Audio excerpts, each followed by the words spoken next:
ಸಂಕಲ್ಪವನ್ನು ಸಂಗ್ರಹಿಸಿದ್ದಾಗಿದೆ. ಸರಿ ಅಮ್ಮ ಅಣ್ಣ, ಈ ಸಂದರ್ಭ ಎಲ್ಲವೂ ನಮ್ಮದಾದಂತಹ ಕಾರ್ಯ ನೆರವೇರಿತು ಎಂಬ ಹಾಗೆ ಭಾವಿಸುವಾಗ ಒಂದು ಉಳಿತಲ್ಲ. ಕನ್ಯಾರ್ಥಿಗಳಾಗಿ ಬಂದ ಕಾರ್ಯ ಉಳಿತಲ್ಲ ಅಲ್ವಾ?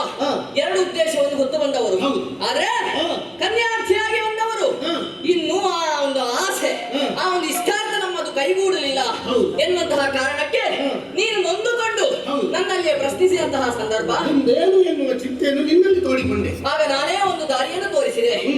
ಇಲ್ಲಿಯವರೆಗೆ ನಾವು ಜೊತೆಯಾಗಿ ಹೋದವರು, ಜೊತೆಯಾಗಿ ಕಾರಕವನ್ನು ಎಸಗಿದವರು, ಈಗ ಕನ್ನೆಯನ್ನು ಅರಸಬೇಕಂತಾದ್ರೆ ಬೇರೆ ಬೇರೆಯಾಗಿ ಹೋಗಬೇಕು. ಅಣ್ಣ ತಮ್ಮಂದಿರ ಬಾಂಧವ್ಯ ಎಷ್ಟೇ ಆಳವಾಗಿದ್ರು ಅದನ್ನು ಸ್ವಲ್ಪ ಸಮಯ ನಾವು ನೆನಪಿನಲ್ಲಿ ಇರಿಸದೆ ನಮ್ಮದಂತಹ ಕಾರ್ಯವನ್ನು ಕೈಗೂಡಿಸುವಲ್ಲಿ ನಾವು ಮನ ಮಾಡಬೇಕು. ನೀವು ಹೋಗುತ್ತೇನೆ ಅಂತ ಹೇಳಿದಾಗ ನನಗೆ ಸ್ವಲ್ಪ ಬೇಡ ಅಂತ ಅನಿಸಿತು. ಯಾಕೆ? ತಂದೆಯವರು ಹೇಳಿದ್ದಾರೆ, ತಮ್ಮನನ್ನು ಹೇಗೆ ಕಾಣು ಅಂತ ಹೇಳಿದ್ದಾರೆ, ಮಗನ ಹಾಗೆ ಕಾಣು ಅಂತ ಹೇಳಿದ್ದಾರೆ. ಭ್ರಾತೃ ಪಿತೃ ಸಮಾನ ಎಂಬ ಮಾತೇ ಉಂಟು. ಹಾಗಾಗಿ ಅಂತಹ ಮಾತನ್ನು ನೆನಪಿನಲ್ಲಿರಿಸಿದಂತಹ ನೀನು ನನ್ನನ್ನು ಬಿಟ್ಟುಕೊಡುವುದಕ್ಕೆ ನೀನು ಮನ ಮಾಡಲಿಲ್ಲ. ಆದ್ರೂ ಒತ್ತಾಸೆ ಮಾಡಿದ್ದಿ. ಆದರೂ ಪರಿಸ್ಥಿತಿಗೆ ಒಳಗೊಟ್ಟು ಈ ಸಂದರ್ಭದಲ್ಲಿ ನಾವು ಬೇರೆ ಬೇರೆಯಾಗಿ ಹೋದವರಿದ್ದೆವು. ಆ ಸಂದರ್ಭ ನಿನಗೆ ಮಾಂಡವ್ಯ ಮುನಿಗಳ ಪರಿಚಯವಾಯಿತು, ಆಶ್ರಮ ಸಿಕ್ಕಿತು. ಹೌದು. ಅವರ ವಚನಾಮೃತವನ್ನು ಸ್ವೀಕರಿಸಿ ಅಲ್ಲೇ ಇದ್ದ ಕಾಲಕ್ಕೆ ಒಂದು ಅವಘಡ ಆಯ್ತಲ್ಲ ತಮ್ಮ. ಏನು? ಏನಾದ್ರು ಹೇಳು ಅಣ್ಣ. ನಾನು ಹೋದಂತಹ ದಾರಿಯಲ್ಲಿ ಕಿರಾತ ಒಬ್ಬನು ಸಿಕ್ಕಿದ. ಅವನೊಂದಿಗೆ ಯಕಸ್ಸಿದ್ದೊಂದು ಹರಿಣಕ್ಕೋಸುಗವಾಗಿ ಜಗಳವೂ ಆಯಿತು. ಅದರಲ್ಲಿ ನಾನು ಸೋತೆನು.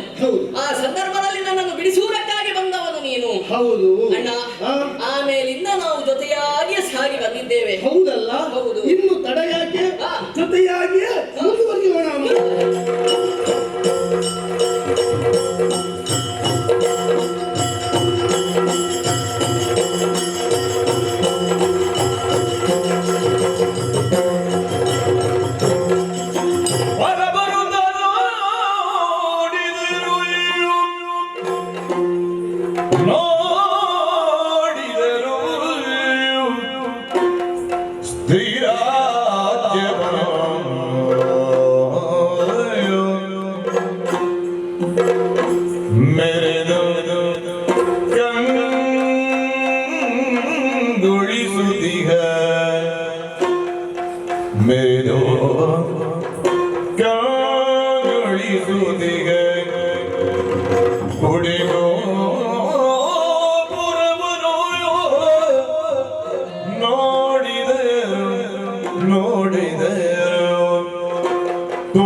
ಆ